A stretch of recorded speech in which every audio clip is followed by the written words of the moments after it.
appreciate being here. Thank you for joining us. Today's panel is how funds are leveraging data-driven insights for growth. I have an amazing panel. I'll start at the end with Mary, who was my teacher at Columbia as I was doing advanced work there, so my mentor also, amazing. Author of The Accidental Marketer. So I have to my left, I have Matt Frady, Director of Business Development for Celeris Systems, and to his left, Fred Come on, you can do it. I know. I get the syllable wrong. Kosanovic, VP of Sales for Access Data, which is part of the Broadridge suite of solutions. So I'm going to start by saying, and I'm Judith Peterson, the CMO of Gemini, now Altimus Funds. I have particular love, interest with data. I'm an adjunct professor at the Data Science Academy. I don't teach data scientists, but I recommend curriculum for marketers trying to understand data. So I'll start by saying the financial services industry, if you didn't know this, from a big data perspective, the financial services industry generates 4 to 5 times more data than any other industry. So I thought as a starting point, we would take a step back and talk about the types of data in the fund industry. So I'm going to have Fred and Matt go through the different types of data. So I guess, Matt, if you want to start. It's a good time to be in the data storage business, that's for sure. So I think you were tasking me with internal sources of data specifically. Yeah, we thought we'd break it out into internal Sure. and external sources so that we really covered the landscape and all got on the same page about the different sources of data. So just a quick step back on what we do with SalesStation, our branded data management platform. It's loosely defined as sales reporting, which I'm finding to be an increasingly inadequate term to describe what we do. We're very much in the data security business, very much in the trade identification business, et cetera. The primary source of data that we query is transfer agency data on your traditional 40 Act business. That's sort of why we're invited by Gemini here. But as our industry evolves to more of a product agnostic existence, we're finding and getting bigger and bigger coverage in products outside of 40 Act. So SMA business, we're leveraging the different distribution platforms for that. There's a heavy shareholder servicing bent nowadays to what we do, so we're querying portfolio accounting systems. We're even finding rich sources of data within our clients' own CRM systems. So what we're doing is we're actually taking output from the CRM and routing it back into our general data warehouse so they can run queries on that and generate intelligence. So we have a couple clients that are trying to create general data warehouses, so they're even incorporating finance and accounting data, research data. So the sort of concentric circles of what our universe looks like is expanding day by day. And I can say with full confidence that the bets that we see managers making on these are going to determine winners and losers probably over the next near and intermediate terms. They're getting quite creative with what they're doing. So. Fantastic. My turn? External. Yes, Fred. Please, we're all waiting. So external. So I'm Fred Kasanovic. I'm with Broadridge. I'm with the Division of Aggregation and Data Analytics. So I was asked to really talk about some of the external data sources that the industry is using from a mutual fund perspective as well as an ETF perspective. So we aggregate and license data from Morningstar. We use 13F. We use DOL 5500 data inside of the business in conjunction with our ability through our investor communications process to pull in mutual fund, ETF data, and closed-end fund data in order to make up market shares that power some of the offerings that we make available to ETF issuers as well as mutual fund manufacturers. So with those data sources coming together, those companies are using that to leverage to find out market shares that they have across the distribution landscape, whether it be a wirehouse, whether it be an independent broker-dealer, it could be a registered investment advisor, a private bank, trust bank, that type of information, as well as things that involve global dividend tax reclaims, right? So where you have international securities held in your portfolios, many of those foreign taxing authorities make it very difficult nowadays to get some of those monies back, and you have to prove to them that most of your investors are U.S. Residents. So we help with that aspect of the external data pieces. The last piece is really, I think, the best piece, the most fun, if you will, is something we call Opportunity Hunter. It helps a lot of the asset managers understand where they should be spending their time. So I think we're going to get into a little bit more about that when we talk about client segmentations, but it's a very exciting area that we're happy to be a part of. Thank you. So speaking of segmentation, nicely, Fred. Mary, why don't you define segmentation for everyone so we're all on the same page? Because I think some people think that it's one thing, but it's actually a lot of other things. So it'd be great if you... Yeah, raise your hand if you have enough resources to do everything you need to do. All right, raise your hand if you have plenty of growth, you don't need the growth. If you raised your hand, which nobody did, segmentation is really a key. And across all the different industries, what it is you look from outside in instead of inside out. So you're more client focused as opposed to product focused. And you see through all your different customer bases, what is it that their attitudes and their behaviors. Now the distinction is that a lot of times we think we're segmenting, but it's classification. And you need classification so that you can sort chaos. You need to know the types of channels. You need to know the size of the client base, where they operate. All those things are important, but pretty much later. You're not going to get any insights from that. Where you're going to get the insights is when you say, okay, how do those customers, the client base, whether it's individuals or at a firm level, how do they want to be served? And how do they want to serve their customers? So once you step back and you look at that, you might have a bucket of customers that's very savvy. They like complicated types of products. They're really smart, so they don't really need a lot of consulting from you, possibly. And they're very proactive. They're learning about all the new products that are coming out, and they're ahead of the game. The next group, that next bucket, is more simple.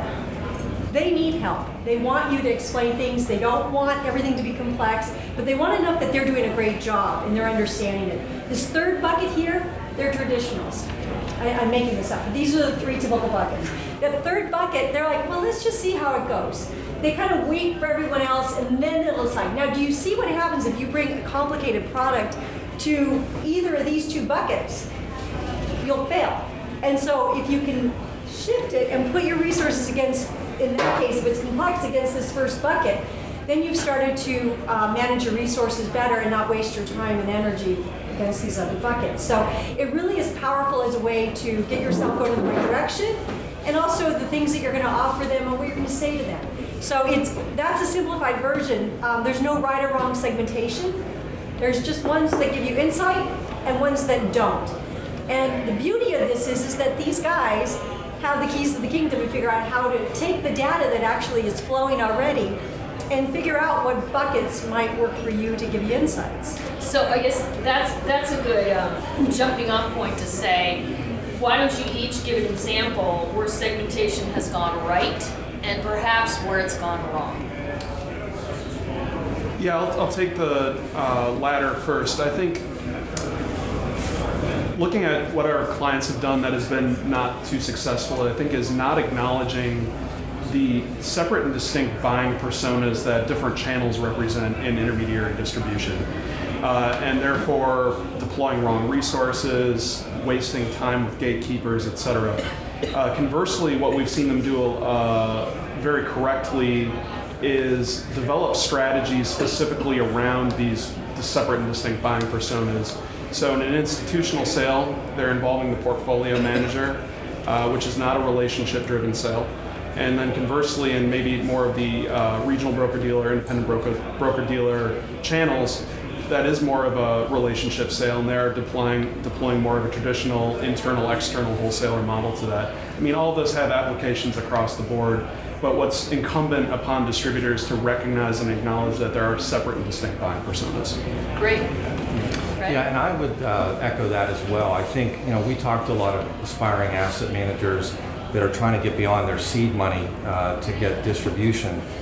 And a lot of times they're focused on getting on the Morgan Stanley platform or the Merrill platform, and the 7 or so figures that it takes to get on those platforms is not something that some of these aspiring managers can do. So what we try to do is employ the data approach to say, okay, well, what are you trying to manufacture? And what types of advisor offices would be receptive to that, that particular type of product? Rather than just saying, bigger isn't always better is what we try to tell folks. Better is better. And what I mean by that is go where you can get an allocation where that advisor office is going to be receptive to what you're manufacturing. A shotgun approach to distribution just doesn't work unless you're one of the top 5 that have the resources to do that. A lot of the distribution, I think, mishaps just begin by people not really using that week, quarter to date and year to date efficiently to go after that marketplace with the right products. So I'm going to take a step back after hearing those, Mary, and say, what are some of the segmentation best practices when deploying campaign or outreach, or clearly defining your end goal, as I think both of you stated. But why don't you give us some best practices? Yeah, one of the things is, as I mentioned, is making sure that you're more outside in, is kind of looking at a broader range of what may be possible.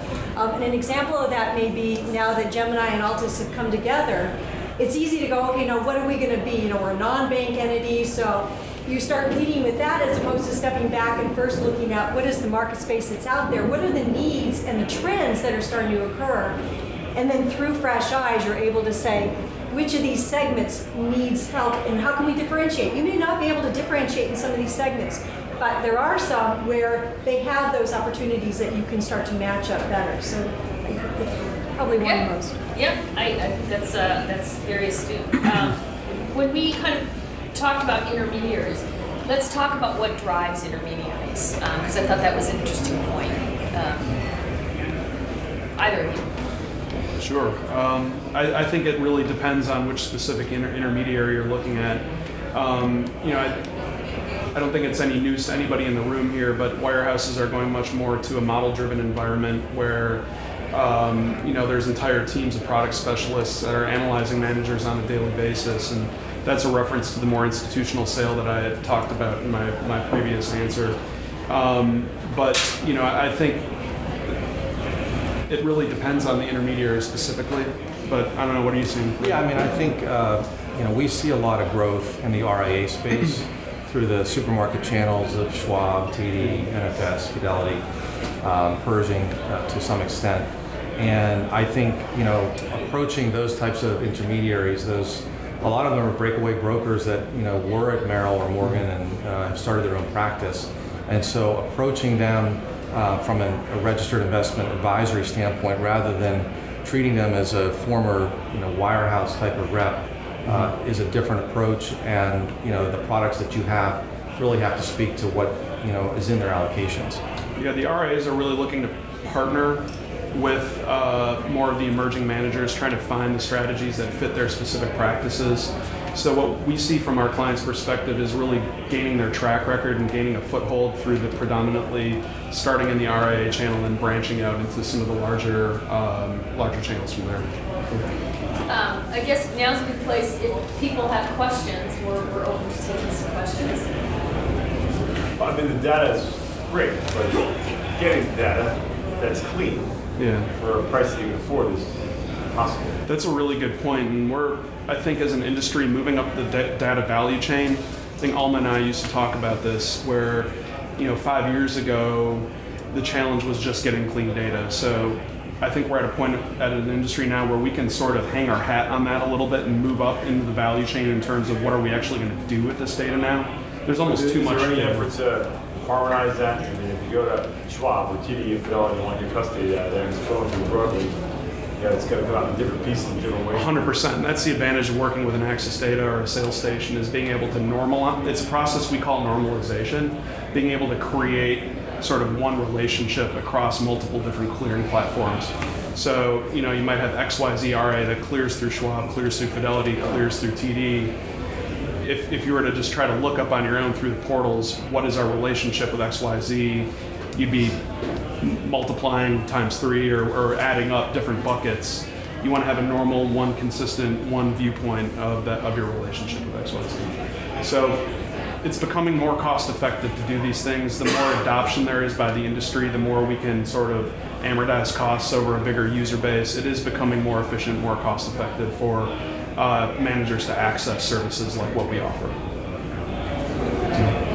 Does that answer? It does. It's been, forgive me, this is going to sound honest. I preferred that answer before, and sometimes it's very cost prohibitive. Sure. And to your point, yeah, I want to look from outside in, but if I don't know my ultimate benefit from doing it, I'm not going to write a $100,000 check without getting some data that I can apply effectively. It's a hard ask. This is not an easy ask, because you can grind out and go raise a dollar and you're going to get paid on it. For sure. If I write a check from that knowledge, and it may not pay. There is an corresponding opportunity cost, though, in not knowing that might far exceed $100,000. But and we were talking about it being more of an ongoing stream. As the data, there's more information available, and you're getting AI and algorithms are, I think, at a point where you're able to listen more frequently. Yeah, and I think, Matt and I would certainly love to, offer our solutions to everybody in the room in terms of what we can do for what I call backward-looking information. What happened yesterday? When you launch a fund and when you don't have a whole lot of activity quite yet, you have to make that judgment.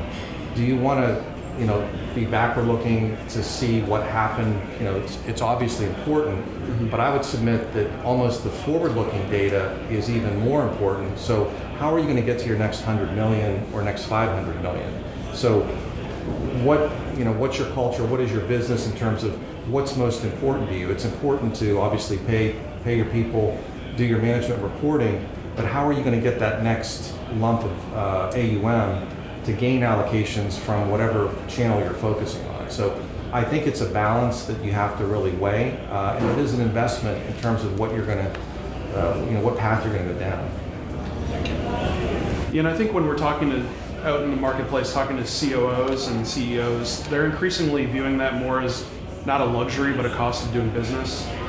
Now that sounds real nice because obviously they can write $100,000 checks, but I do think that there's a mind shift occurring in our industry as viewing this almost as important as your Bloomberg terminal or your FactSet subscription.